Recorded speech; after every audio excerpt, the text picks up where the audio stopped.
yoga instructors, meditation teachers, and master gardeners. Those are the three people I would arm every public school system with.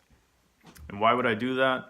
Well, about 300 feet from where I'm sitting right now in our middle school, a custodian threatened to replicate Columbine 2 years ago. That threat was not reported for a number of days, and when it was reported to the superintendent, she invited him back on the school property for a meeting without calling the police.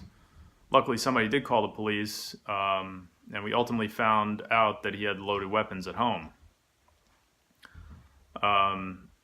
So with this recent shooting, it really was a reminder of one of the reasons why we took our kids out of this school system that is well-resourced and highly rated, and we pay high taxes. And our community is almost identical to Newtown in Connecticut, which is just across the water from Long Island. So, the fact is that our schools are unhealthy. They have unhealthy environments. Before this threat, it was unhealthy. After it, it was even more so with all the security that they implemented. The security guards were harassing parents and intimidating them and making them feel like they were a threat to the school when the threat actually came from a school employee. So go figure that one. But this is a cultural issue.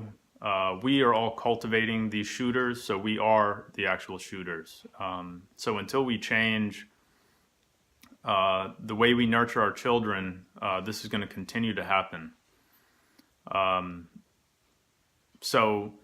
We can implement the gun regulation like Japan. Clearly, it has worked in terms of gun deaths. I mean, comparing population to population, 20 to 33,000, it definitely makes sense. But they did not address their mental health issue. They have triple the suicide rate that we do. So essentially, they're like the United States in the future with gun regulation. Both of our countries are pumping the populations with antidepressants, and it's not working. So we have to get to the source, and the source is over generations now, our academic system has dominated our children's time, and that's been a very capitalistic culture. And now we have both parents working, and even if a parent could afford to stay at home and the family could work off one salary, most of them don't want to because they want their career, they want their own money, they want to maintain their own lifestyle, or that's what's needed in order to barely survive, to pay the ridiculous mortgages and the cars and the food and everything that's needed to raise children today.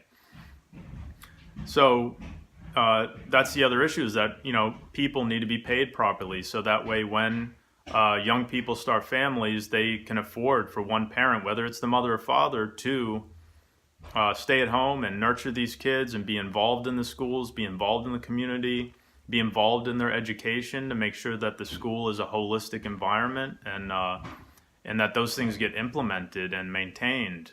But right now, what you have overworked parents. They're too tired to really invest the time necessary to nurture and get to know their children and spend true quality time with them after work. And a lot of these kids are dealing with divorce and violence in the home, violence to and from school, violence in the school from students and even teachers.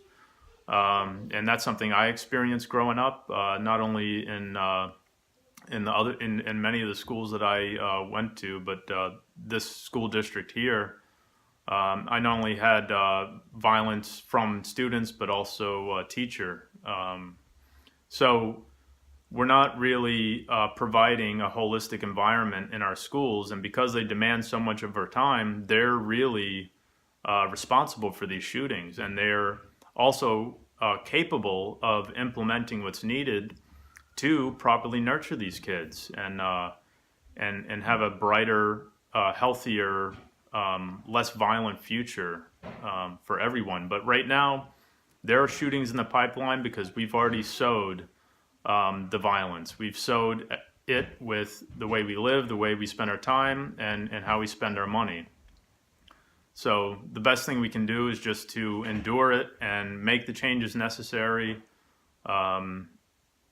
to nurture these kids properly. Thank you.